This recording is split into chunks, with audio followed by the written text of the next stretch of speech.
মই নমস্কাৰ জনাইছোঁ। আমাৰ যিটো পঞ্চায়ত নিৰ্বাচন আহি আছে 2025 চনৰ, সেই 25 চনৰ নিৰ্বাচনত আমি অসম গণ পৰিষদ দলৰ তৰফৰ পৰা মিত্ৰজোঁটৰ হিচাপে আমি অংশগ্ৰহণ কৰিছোঁ, প্ৰতিযোগিতাত নামিছোঁ আমি।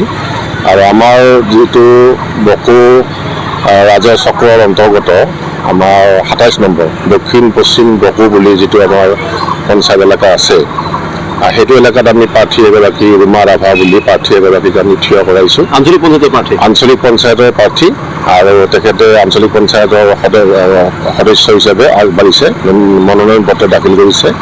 আৰু ইয়াত আমাৰ যৌথ সংগ্ৰাম সমিতি বিজেপি আৰু AGP আমি NDA হিচাপে আমি প্ৰাৰ্থীগৰাকীক আগবঢ়াই দিছোঁ।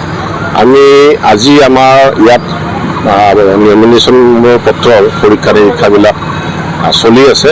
আমাৰ কেণ্ডিডেটগৰাকীক এতিয়া মাতা নাই, মাতিব আৰু তথাপি আমি জানিব পাৰিছোঁ, কিন্তু ইনফৰ্মেলি জানিব পাৰিছোঁ যে ইয়াত আমাৰ প্ৰাৰ্থীগৰাকীৰ বিপৰীতে কোনো প্ৰাৰ্থীয়ে থিয় হোৱা নাই, অৰ্থাৎ মানে আমি আনকণ্টেষ্টেড যাওঁ বুলি আমি শুনিবলৈ পাইছোঁ। আৰু যেতিয়া আমাক ডিক্লেয়াৰ দিব তেতিয়া আপোনালোকক আমি সবিশেষ আমি ক'ব পাৰিম।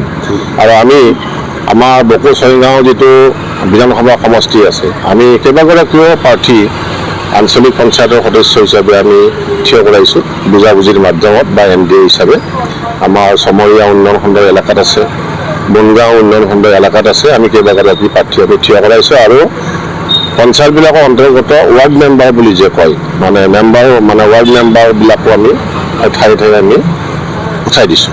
আৰু সেইফালৰ পৰা আমি দলে সফলতা লাভ কৰিম বুলি আশা কৰিছোঁ। আৰু ইয়াত দেখিবলৈ পাইছোঁ যে আমাৰ কেণ্ডিডেটগৰাকী ৰুমা ৰাভা নামৰ যিগৰাকী কেণ্ডিডেট, তাই ভাল, তাইৰ বিষয়ে ক'বলগীয়া মানুহৰ একো নাই, কোনো কমপ্লেইন নাই। সমাজকৰ্মী মানুহ, শিক্ষিত যুৱতী, আৰু ৰাইজে দেখি পচন্দ কৰিছে। গতিকে প্ৰতিযোগিতা হ'লে আৰু আমি প্ৰতিযোগিতা হ'ব বুলি নাজানো, প্ৰতিযোগিতা হ'লে গম পালে হয় যে প্ৰাৰ্থীগৰাকীৰ কিমানখিনি মানে আছে, এফিচিয়েঞ্চি বা দক্ষতাটো আছে, সেইটো প্ৰকাশ পালে হয়। যদি কণ্টেষ্ট নাই তেতিয়া ক'বলগীয়া একো নাই, আমি আশা কৰিছোঁ যে তেওঁ জয় হ'ব। 27 নম্বৰ দক্ষিণ পশ্চিম বকো গাঁও পঞ্চায়তৰ পৰা আঞ্চলিক পঞ্চায়তৰ প্ৰাৰ্থী হিচাপে প্ৰতিযোগিতা আগবঢ়াইছে। আপোনাৰ আৰু বিৰোধী প্ৰতিদ্বন্দ্বী আছে নেকি? নাই, আপুনি অকলেই?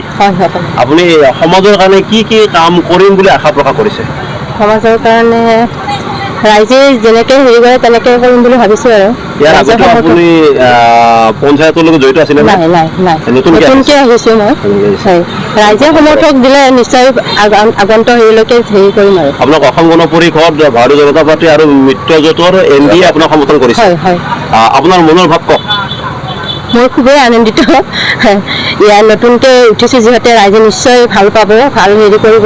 ৰাইজৰ হকে কাম কৰিব ওলাইছোঁ, নিশ্চয় কৰিছোঁ যেতিয়া নিশ্চয় ভাল কৰিম।